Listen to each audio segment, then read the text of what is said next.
Right, good afternoon, everyone. Welcome to Tempe Accelerates in 2018. Thank you for being here. I know that the presenters appreciate it. I know that I appreciate it. And we're going to hear from two groups today. First, talking about performance measure 4.03 regarding water conservation, and then 1.19 subsidized housing quality. So who is here to speak about water conservation?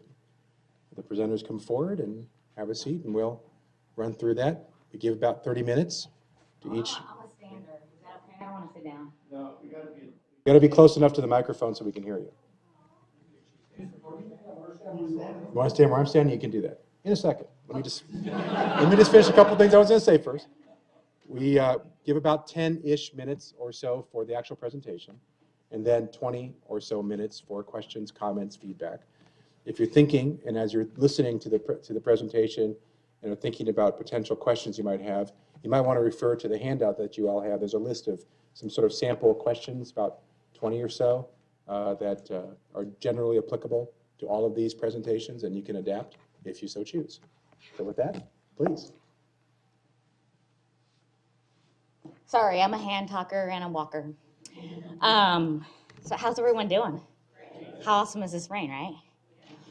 So my name is Gretchen Baumgartner. I'm the Water Resources Manager here at Tempe, and I manage our water resources portfolio, the buckets of water that are our rights, and then I also manage our conservation staff and the conservation programs.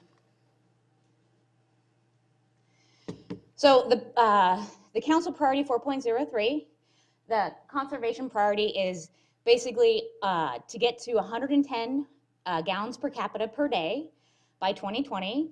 And so I kind of want to explain that standard a little bit because it's an industry standard, but depending on what you're evaluating, if you see in the news, it's commonly referred to as GPCD. So in the water resource world, we love our acronyms.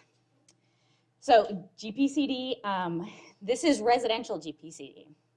So there's something called fully loaded GPCD, which is all the water we use divided by our whole population. And that fluctuates from city to city. And so it depends on the profile of the city of what that looks like. Some cities are higher density in residential. Tempe is really unique in that half of our use is residential and half of our use is commercial and industrial. So we want to look just right now, we're just looking at residential. And residential includes both single family homes and multifamily homes. And the reason why we do that is because it's really hard to pick apart. When you're talking about population, you can't tell what population is in a single family resident, what population is in a multifamily or an apartment complex or a bigger unit. So when we say GPCD, it's multifamily as well as single family resident. So some of the challenges that we face with this specific priority is sometimes there's a misunderstanding of how much water we actually have. We've come across this a lot in the year that I've been here at Tempe, and people ask is we have enough water? Why should I conserve? So people don't necessarily always understand how important it is to conserve, and so that's some of our job is the outreach. And I'll get into that later, but these are just kind of the challenges that we go through. Another thing that we come across is residents sometimes misunderstand zero landscaping. A lot of times you think zero landscaping and you think, a couple swore cactuses and a couple ocotillos and nothing but landscape rock. And that's not necessarily so. There are some people who love that kind of landscape. But zero landscape just means efficient and low water usage. And it could be absolutely beautiful and it can mean a whole bunch of different things. So that's one of the things is we have an issue with explaining to some of our customers. Another thing is balancing green space with water-wise solutions. So we all love grass and we all love trees. So messaging, how much water goes on that grass and how much water goes on that trees and the what happens when the intersection of the heat island and also limited water sources combine and where can we find that balance? The misunderstanding of the fee structure. Some of you might have known we went through a fee analysis last year, and we had some customers that were very engaged in this. And so sometimes it's hard to explain exactly what the fee structure means and how we methodically analyze it and figure it out. And one of the last things that we came across is People don't realize how much water you actually need to put on a plant. A lot of people actually overwater their plants.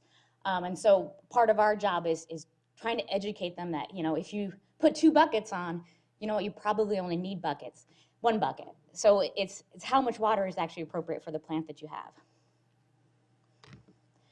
So why is this matrix important? So we all live in a desert. We all know that. Our water resources are limited. It fluctuates from year to year.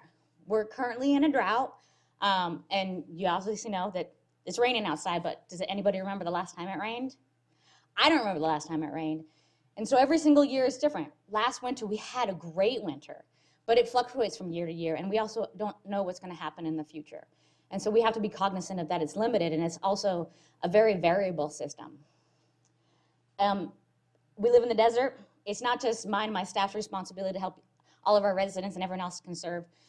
You guys are residents of not only this city, but other cities in this valley and this state. So everybody's much part of the puzzle or the equation as I am or my staff is. It's all of our jobs to conserve and use water efficiently.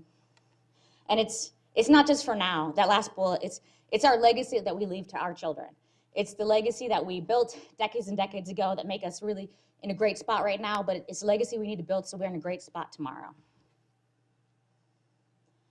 So before I get into the metric, I want to talk about some of the things that we do and able to get to the goals that we've set in front of us. So some of the things that my staff has done in the past and we're currently doing, we have a bunch of rebate programs to help the residents conserve water and use water more wisely. So we have high efficiency toilet rebates for both commercial and residential. There's a landscape ordinance for new commercial.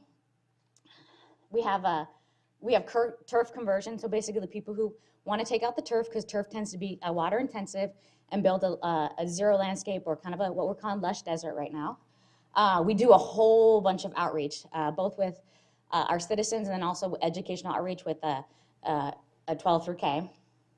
We have a free audit program, so anyone who wants to learn more about their specific water usage and how they can save water at their home, we will come out to you and give you a very specific analysis of your home water usage. We have an efficiency irrigation rebate and a gray water system rebate. Okay, so now to get into some of the numbers. So this graph isn't the exact number, it's 2 numbers put together. So the orange line is going to be the population. So this is 11 years of data from 2016 to the present. Well, 2016 to 2017. I haven't put 2018 numbers together yet. So as you can see, the population has increased since 2006. It's actually increased by 6 or 7%. And you can see the bars is the blue one is residential, and the lighter blue one is the multifamily, and combined they're the residential total gallons, and you can kind of see how that's gone down and decreased in the last 11 years, and that's decreased by 11% in the last 11 years. And so then if you combine the two into total gallons per capita per day, you can see in the last 11 years that we've greatly decreased. We actually started in 2006 at 136 GPCD. And last year we got to about 111 and a half or so GPCD. So if you remember the goal I mentioned about 2 minutes ago, the goal was 110. So by 2020, and it's 2018, so we're actually almost there. I'll put together 2017 numbers here pretty soon. But we're getting pretty close to our goal, which is pretty exciting. What we need to do is kind of analyze why is that? You could see from 2013 to 2014, there was a really pretty decent dip. And so now our job is also to tell a story as, why did that dip? Did we have a lot more multifamily accounts? Were people just more cognizant? Was there something going on with the numbers that could tell us a bigger story? So that's why what we're doing right now is really trying to fully analyze the numbers. Some of our future programs to continue to outreach to customers. We're actually really super excited, and if anyone has any, I've always asked customers this, and no one's really come out, but we're always looking to add more programs to help get the word out. So if anyone has any ideas, absolutely contact me or my staff. But one of the things we're planning to do is expand the turf efficiency irrigation rebate, and so that's for those folks who don't necessarily want a zero-scape landscape. Every landscape is not it's not, everyone has to have the same landscape. We wanted to make this kind of a suite of options for people who, everyone has their preference of what their landscape looks like. And what we want to do is we want to say, well, you know, if you want xeriscape, that's great. We'll teach you how to use water efficiently. But if you like turf, let's figure out how you can utilize your water to the most efficient way you can. Because surprisingly enough, like I said, most people actually don't. So that rebate we're going to expand both on commercial and also the residential. We got a bunch of commercial and industrial programs that we're going to revamp so they're more flexible for commercial industrial sectors. Like I said, 50% of our water usage is commercial industrial. We're expanding a lot of our outreach at a water division. We're going to be looking at the water division as a whole, not necessarily just conservation or water quality or asset management. Is all of those pieces overlap, and they're important to tell the story as a whole and have residents understand the story as a whole. So we're looking to expand our outreach as a whole kind of one water message. We're really super excited to work with customer service, and they have the new AMI meters kind of rolling out currently, and it's the end of 2018, right? Beginning in 2019, Jerry, which is pretty awesome. So if anyone hasn't heard of it, it's automatic meter infrastructure. And so it's basically looking at so you only get your bill once a month. And so you don't really know how your water usage is until you get your bill, and that was the previous month. So AMI technology is, I want to know what my bill is in increments of time that is much smaller than or much smaller than 30 days. It's an hour. So a lot of times people will have leaks, and they don't know it until a month later. So AMI technology, along with what we're going to implement here pretty soon, is the portal, so people can look up their water usage, get leak alerts. It also gives the control of water management in their hands. They can understand how they use their water. We're going to be exploring the Citizens Water Academy. We're going to make champions of our citizens and teach them about water. Everything from how it's up in the mountains, comes down, gets delivered to you, gets treated, all the things, nuances that people don't understand about water, so they become champions for us and can really understand it and then explain it to the rest of the citizens.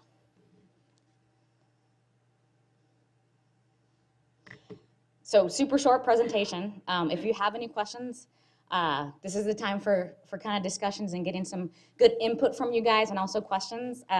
Lastly, I want to say, I know it's kind of really hard with the yellow there. It looked better on my computer screen, but it's about using water less and using it wisely. Is there any questions? Do you have any examples of success stories that you experienced as part of the program? That's a really great question. So, so during the rate study last summer, we implemented the efficiency water irrigation for residential program. And a lot of that is because a lot of people in portions of Tempe have a lot of turf, and they wanted to keep their turf. It's really important to them. And so one of the things we did with the program is it's not just here, have some money and put in some efficiency irrigation components like a smart meter and some other components. We want to educate them about maybe, you know, their irrigation isn't necessarily efficient. A lot of people have leaks in the irrigation system. A lot of people don't even understand when their timer goes off or when their timer needs to actually be timed. A lot of people give that power to their landscape person, and their landscape person, they don't pay the bill, so they don't necessarily care. Or they, you know, they want the grass to be green, and you can always make sure the grass is green if you put twice as much on it. So what we did is we went out and educated those people one-on-one basis and then gave them the opportunity to utilize this rebate to help give them funds to put the components in. We have one particular resident who wasn't super happy about the rate structure, but he took advantage of the rebate program. And this customer probably had about a ½ acre or so down in South Tempe. And they utilized, on average, the last 3 years, about 100,000 gallons a month in the summer. So about 5 months out of the year, 100,000 gallons a month.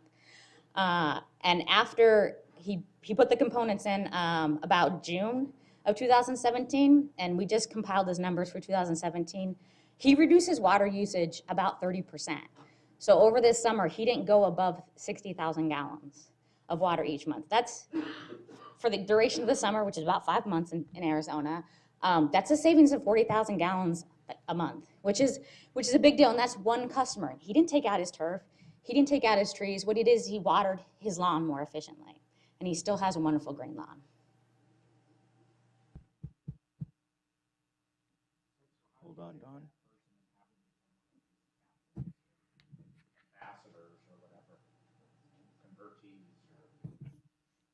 Oh, I'm sorry. How do you take that person and put them to good public use by asking them to tell their story to their friends and neighbors and all of that? Question, because it can be really challenging. Because they also tend to have neighbors who are very vocal against the fee structure, and so there's this social norming. The rest of his neighborhood also like their lawn, and they also don't like paying for water. And so that's actually been really challenging, is for them to stand up and talk about it. Even though they love the program, it's very difficult for them to vocalize because there's other people who have ideas. And so we have to kind of reach out to the community as a whole, not just him, but his neighbors as well, and get everybody to kind of start understanding water usage. So that can be really, really challenging, is really having people understand the complexities of water and how it's limited. I've always been kind of surprised being here in Tempe is that I'm not used to answering that question. I just thought it was, I thought everyone knew that water conservation in the desert is something important. And that means something different to everybody. So we have to change our story so it really touches people in a way that it makes sense to them and there's a reference in their life, not just because I understand it. So that's been kind of challenging. That's something we're figuring out, is how do we change the narrative so it makes sense to all kinds of customers, not just the ones that, that have xeriscape and utilize as less water as they can. We have to have the narrative for all of our residents, because there's a variety of Tempeans. Is that it? Tempeans? Tempenites? Tempeans. Yeah. So is there any other questions? I had a question about the data. You would have census data that every mid-year census should have a new number on what the number of residences is. But when you showed your chart, it was steadily increasing, and I'm wondering, where do you get your numbers for the total population? So the population numbers I get from Maricopa Association of Government MAG, and they only put them out once a year. And they're still an approximate. So, and there's other sources for population, and they're about the same, but they don't always correlate to each other. So you're right, it would be great to get better data, but I haven't been able to find any better data. Well, it's a good demonstration of what's going on, though, and the programs are working, so it's great. Yeah. Thanks. I just want to say thanks, and your energy with water conservation is enough to get anyone on board, Gretchen. So congratulations. Seriously, you can sell it to anyone. Regarding your goal, if you can explain what happens when you run the numbers for this past year and you realize that you met your goal, what are the plans from there on? So what we wanted to examine is, what can a new goal look like? And we want to be methodical about it. We don't want to just throw a dart at a dartboard and say, okay, well, we got to 110, let's just do 100. So our idea is to really drill down with the numbers and figure out what a good goal is now. We're also examining the other classes. So there's industrial, commercial, multifamily, residential, and landscape. And so we're really trying to figure out is, what do those numbers mean, and if it's possible to build another goal around all those classes. Now, it gets really complex when you talk about things other than residential, because gallons per capita per day is a super easy number to calculate. It's basically total water usage divided by total population. But when you're looking at some of the other classes, there's a wider spread with commercial and industrial. A commercial complex could look, as simple as a restaurant, or as complex as a big office complex. So it's a little more difficult to understand that data. And so right now we're drilling down to see if maybe we can figure out something for every single class and find a quantitative metric for it. So we're just analyzing the data right now for the next steps. Does everybody at home conserve a little bit?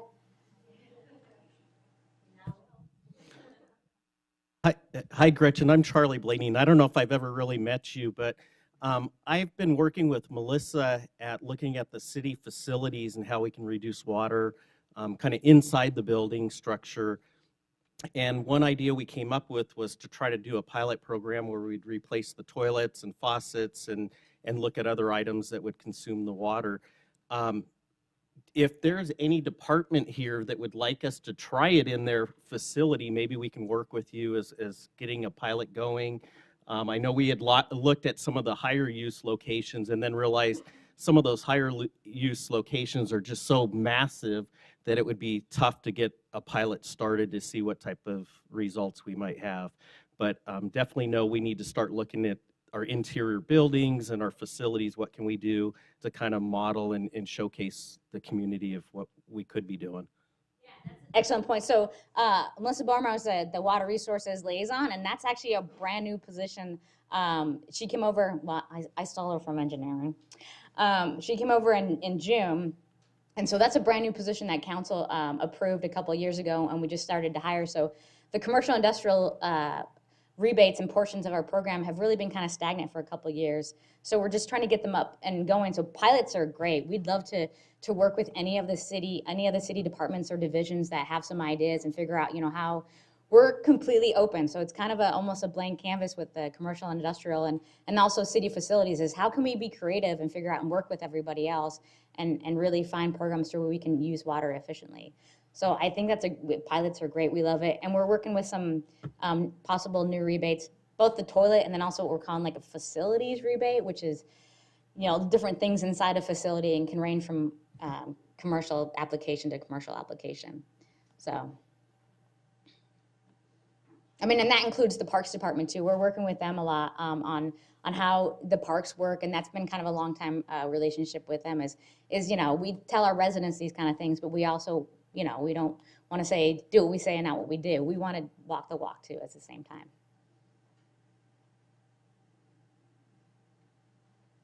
All right, any other questions?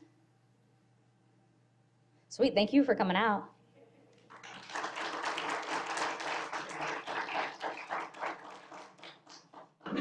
All right, good stuff. I'm sure a lot of us, like myself, have been reading about what's happening in South Africa, in Cape Town right now, where they are facing a metropolitan area of about 3.7 million people are facing having no water by sometime in April this year. They have modern, sophisticated water systems. They have a lot of similarities to us. They're also in the middle of a drought, which we have been in for some time as well. So when we think about conservation and the need to really take this seriously, you think about situations like that. And when I think about situations like that, it also makes me think about how equity plays a big role in how we think about water and the provision of water and access to water and conservation and the message and how it spreads across demographics, because much of the concerns is there's going to be plenty of water if you can pay for it, right? And that's the problem, because millions of people there can't. And so this notion that, pay to play for something as basic as water, provision of water, of clean, fresh water is something we should all think about, not because we're 100% analogous to Cape Town, we're not, but, how far off in the future could situations get more extreme depending on weather and the changing patterns of weather, where we have to start thinking about that and the best way to keep that level of equity for our community as well. So thank you, and thank you for the work that you're doing. Appreciate it very much. Okay, on that happy note, let's have the next group come up and hear about affordable housing quality. Looks like Levon and Paul. Stand or sit? It's a question I didn't have to ask before, but got a new normal going on here, fellas. So, all right, take it away.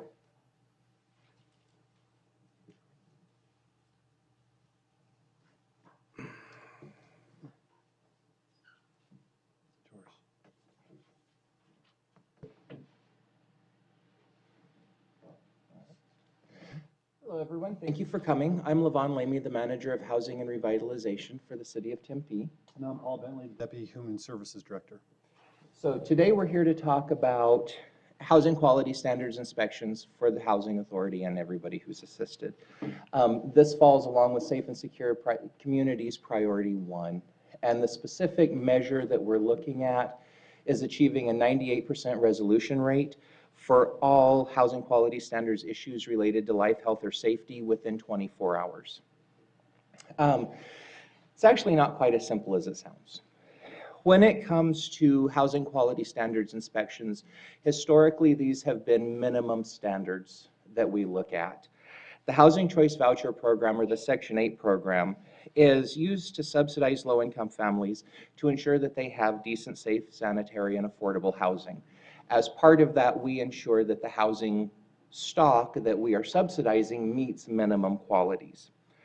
Every assisted unit must pass an HQS inspection prior to the approval of a lease, and every unit must pass an HQS inspection on an annual basis.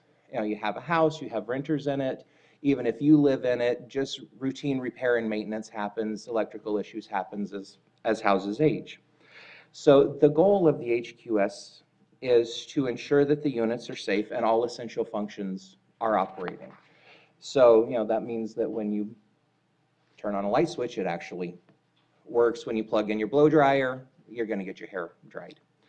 At current, the HQS inspection tests to evaluate for any safety concerns. And this isn't just for the whole house. This is a room by room, outlet by outlet, switch by switch inspection that we do. We also look at the roof, we look at the fencing, the security of the property. So we're looking at everything that goes into the house. When it comes to HQS inspections, we have two failure categories. One failure is a 24-hour fail, the other is a 30-day fail. The severity of the deficiency determines whether this is a 24-hour issue or a 30-day issue. So 24-hour issues are life, health, and safety. So if your air conditioner goes out in July, that's a 24-hour problem. If your heater goes out in December, that's a 24-hour problem. If your water heater goes out at any point in time, that is a 24-hour problem. A 30-day problem would be the light switch in the kitchen doesn't work. A 30-day problem would be a window pane is broken. But if it's cracked, it's a 30-day problem. If it's actually broken and it's a safety hazard for a child, that becomes a 24-hour issue. So we have to look and apply a reasonableness standard to everything that's going on within that house. And then once we've done the inspection, we've identified what the issue is. The inspector informs the tenant and the property owner of what the deficiencies are and how long they have to fix that specific item.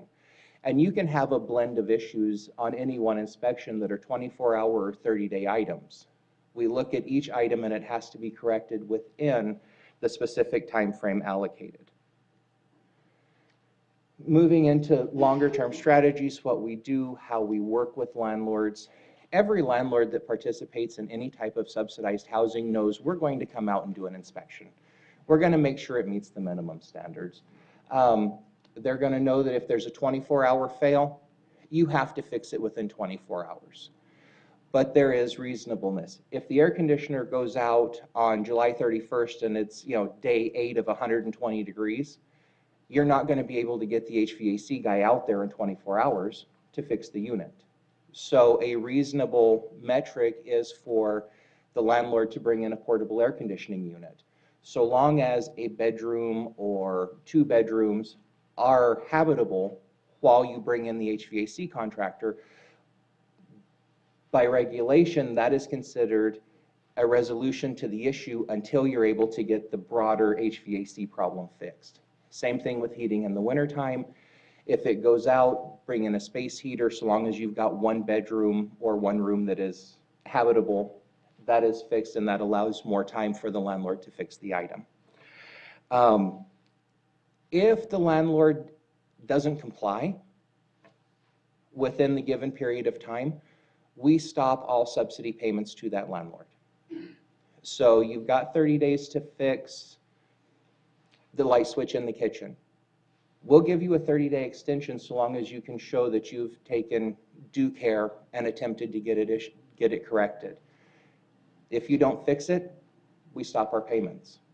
That financial leverage, we don't really have to apply very often. In the last year, we've used abating payments twice with 2 landlords. Nobody really likes it when we cut off the money stream.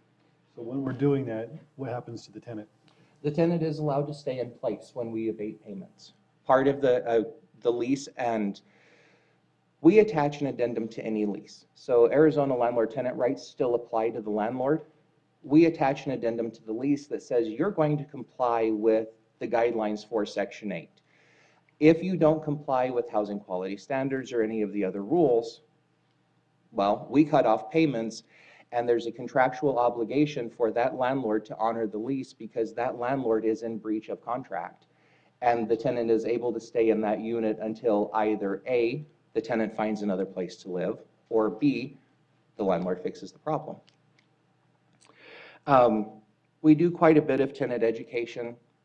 You know, every time we see them on an annual basis, we're talking to them about landlord tenant, we're talking to them about HQS, we're talking to them about if something's not working right, make sure you're getting a hold of your landlord so that it's, you know, when that garbage disposal starts getting slow, let them know it's getting slow. Don't wait until it backs up the entire house's plumbing and it becomes a 24-hour problem. Same thing goes with landlords. We see all of our landlords on an annual basis.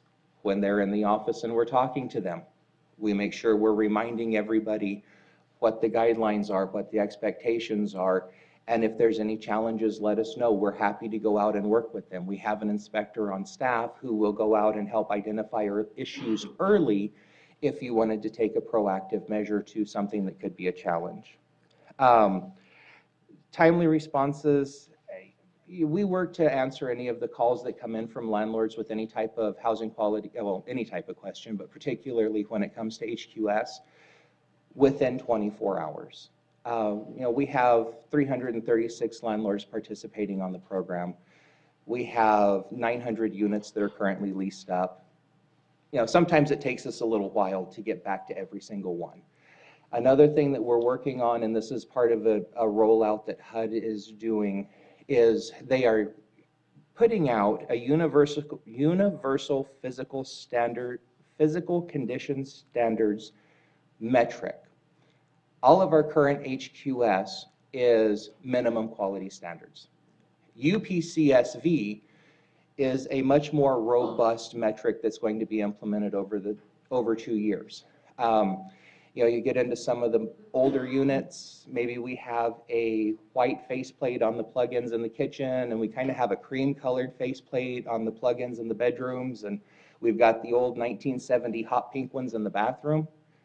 That's going to become an issue once the new UPCSV comes out. Everything has to be industry standards. There are minimum specifications for the items used within the rental properties. So some of the landlords that like to go to the 99-cent store and get the fixes, you're not going to be able to do that anymore. You actually have to use industry standard for a rental property. So really, that's pretty much everything that anybody would be interested in when it comes to HQS. So, anybody have questions?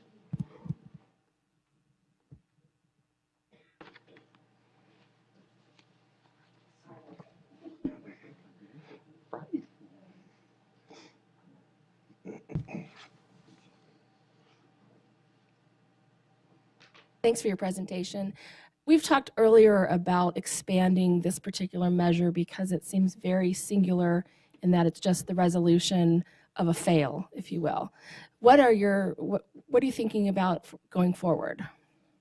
As it goes forward, as we're preparing landlords for the new UPCSV standards, the much stricter enforcement, we're wanting to make this a more global so that more of our units pass on a first go.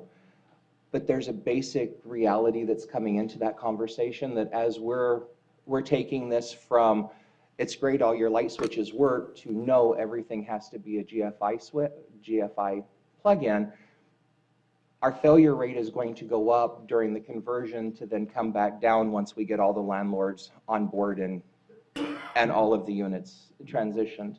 So we're looking at how to make it a more global, but then knowing that with these new standards, the failure rate is going to significantly increase because any house built before, off the top of my head, I'd say 1990 is going to require some significant upgrades to be able to comply with the new UPCSV standards. So we're starting early. We've got 2 years before this is a must-have. So start working with the landlords now to make the upgrades to their units. So then we can kind of work on broadening this around all inspections. Just for context, we do over 2,500 inspections a year on the rental properties. So our failure rate is relatively low in comparison. If I remember the number correctly, Out of almost 2,500 inspections, only 2,400 failed, or 24 failed, not 2,400, 24 out of 2,500. So, the failure of the HQS is an issue because that means it's not meeting just the basics, but it's also working with those 24 landlords so that they don't fail going forward. And it's because we don't want the repetitive issues with, oh, it's so-and-so's unit. Okay, well, we know that's going to fail. Let's just go ahead and fill it out. It's working with them so that we can make sure going in that it's just minor things, maybe some upgrades, maybe it's electrical. And just to throw this in, which it didn't actually make the presentation, when it comes to older homes, anything built before 1972, we do look at lead-based paint. We look at children under 6 in the units. I do pull our database and work with Maricopa County Health Department to see if there have been any reported elevated blood levels in any assisted unit. If the county comes back and says, yes, in Paul's unit, there was an elevated blood level, that becomes a 24-hour fail, and that landlord has 24 hours to fix the lead, or we will move that family out because it is just flat not a safe environment.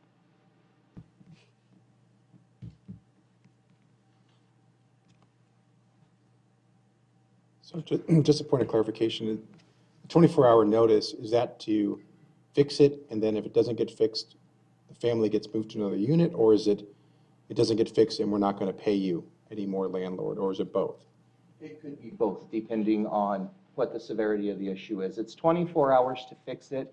If it's an air conditioning issue that they absolutely refuse to fix or they refuse to bring in a portable, then we will get the tenant out of the unit because it's not safe. Okay.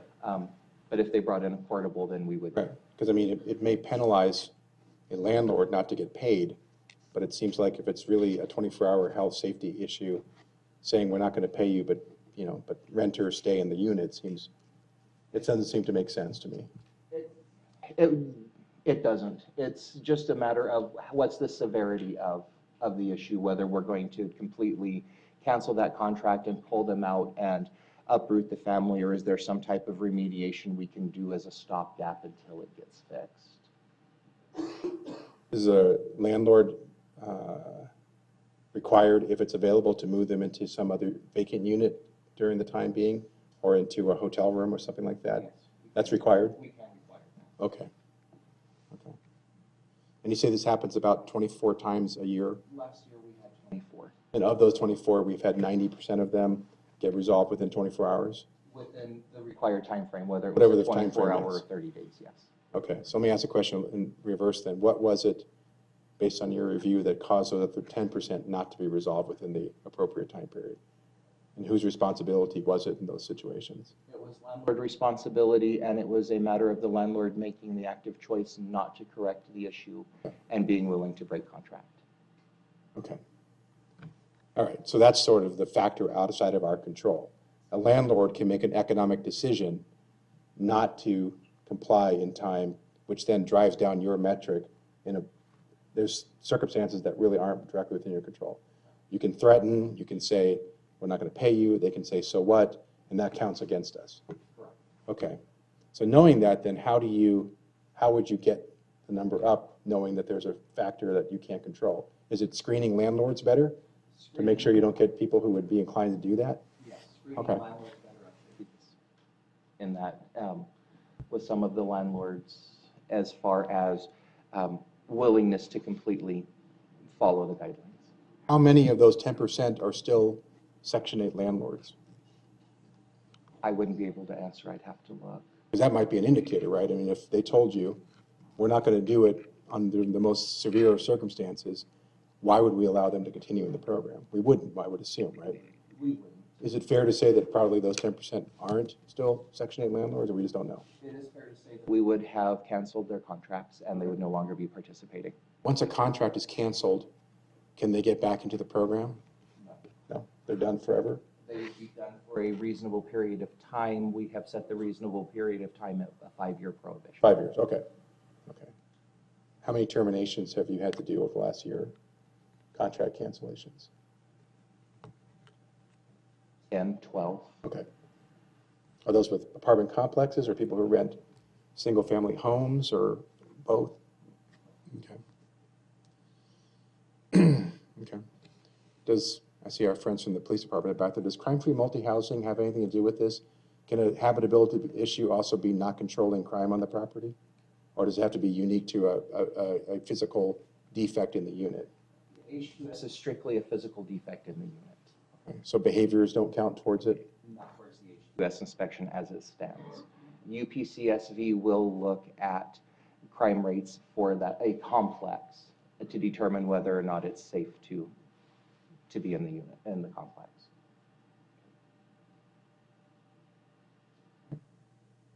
Good stuff. Any other questions?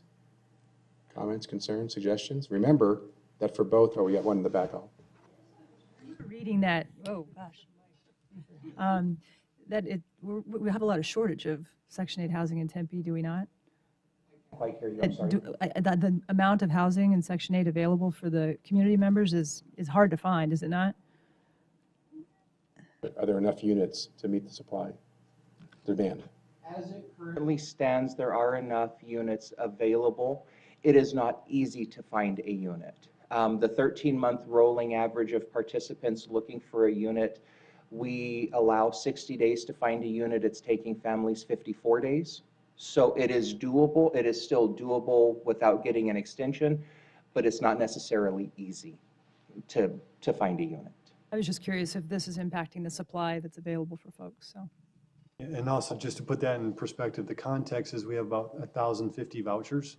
So we're talking about up to, based on the funding available and so forth, but up to 1,050 vouchers available, 1,050 units needed.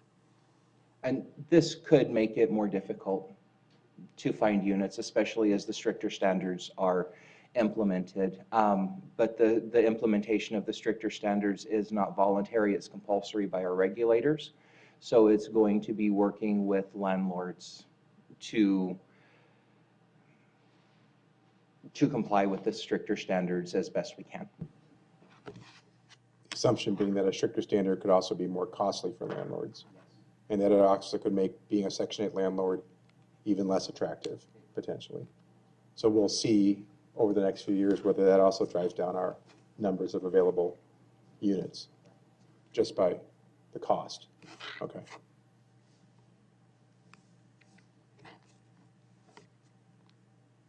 All right. All I was going to say was if you have the paperwork, the forms to fill out, please do. Even if you didn't ask questions, if you think of suggestions to either of the presenters as to things that will be helpful for them to know and other feedback and questions that they can follow up on, that would be terrific. So thank you, Yvonne. Thank you, Paul. Appreciate it. Thank you, Gretchen.